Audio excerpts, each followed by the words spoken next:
So, Dragon Ball Z Kakarot has been out for some time now, and right now, aside from the cons it may have, it turned out to be a really solid game.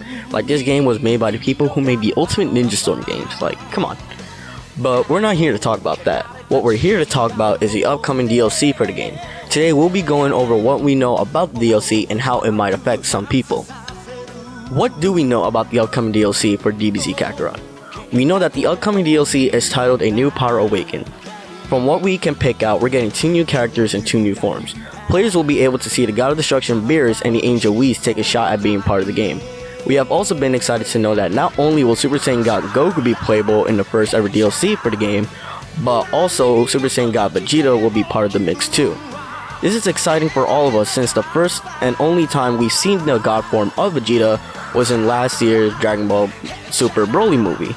Another thing that we know in the DLC is that it will be split into 2 different episodes. The first one will be focusing on the Battle of Gods arc, while the other takes place on the Resurrection F arc. We do know that Super Saiyan Blue will be unlockable for both Goku and Vegeta, but not much information is known about it. As we discussed already, everyone is excited for the DLC to come out for DBZ Kakarot. When it was first announced, people were genuinely excited to see what the game had in store for them. At first, it wasn't going to be about the gods and these Super Saiyan transformations. Originally, Bandai Namco had decided to put out original story episodes and 1 new story arc. At first, everyone thought it was going to focus on the 6th Guinea Force member, Banyu, an original character made for the game itself. But as we can see, that wasn't the case, and it turned out to be something different. Although, during the same week of the DLC being announced for the Season Pass, players have found out small changes that might have affected their opinions on whether or not the DLC is worth it. As known by a lot of people, a Season Pass is a way to be able to pay for all DLC that comes out for the time being all at once.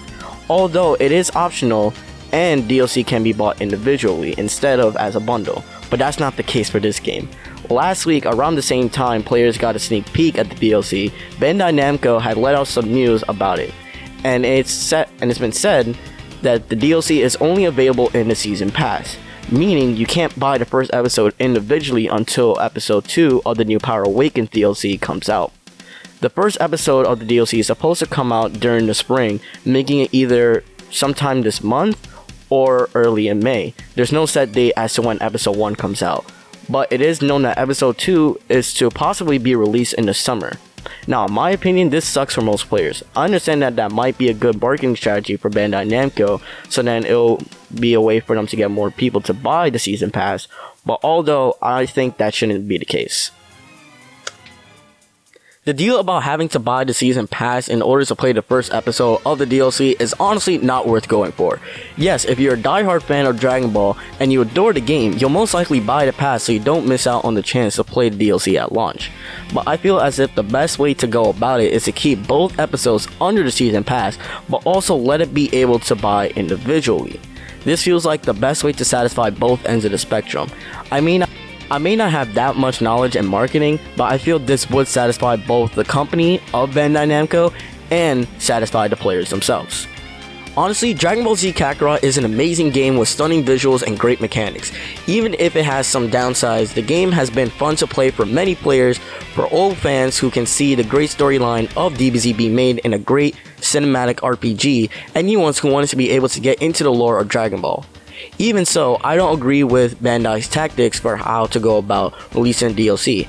I don't think it should bother you guys. If you really want to play the DLC, then get the Season Pass and experience what else the game has to offer. But if you don't want to spend that money, just wait for your favorite YouTuber to drop a video about it.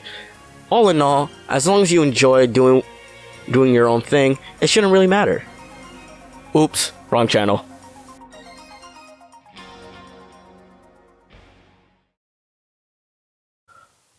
Honestly though, Dragon Ball Z Kakarot is an amazing game with stunning visuals and great mechanics. Even if it has some downsides, the game has been fun for many players. For old fans who can see the great storyline of DBZ be made in a great cinematic RPG, and new ones who wanted to be able to get into the lore of Dragon Ball. Even so, though I don't agree with Bandai's tactics for how to go about releasing the DLC, I don't think it should bother you guys. If you really want to play the DLC, then get the Season Pass and experience what else the game is trying to offer. But if you don't want to spend that money, just wait for your favorite YouTuber to drop a video about it. All in all, as long as you enjoy doing what you're doing, it shouldn't really matter. All in all, I really hope you guys enjoyed today's video. We here at BOXSTOP are excited to show you guys the content we can't wait to put out. If you like what you see, subscribe to our channel for more. Please share this video with your friends and others. Don't forget to drop a comment and leave us some suggestions on what you would like to see next from us. Also, don't forget to follow our Instagram page at BOXSTOP. The link will be down in the description below. And also, be safe out there, viewers. Remember to practice social distancing and keeping clean. Have fun, be safe, and we'll see you guys in the next wave. Thanks for watching.